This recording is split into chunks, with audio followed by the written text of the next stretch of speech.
In this video, I'm going to show you how to open up the hood on this 2019 Subaru Outback.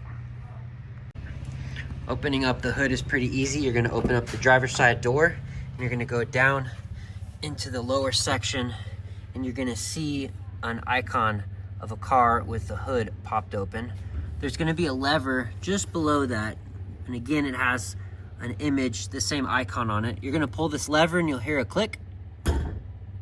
And that's the cable release for the hood. I'm gonna go ahead now to the hood.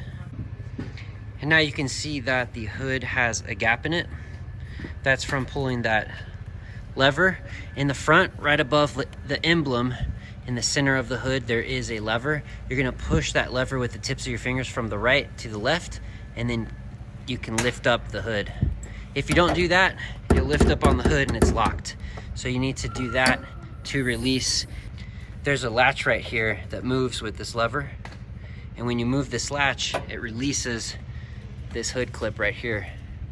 So you do that, and then there's hydraulics on the sides that hold up the hood. It's very nice. It doesn't have one of those bars that you have to prop up. And that's how you open up the hood on a 2019 Subaru Outback.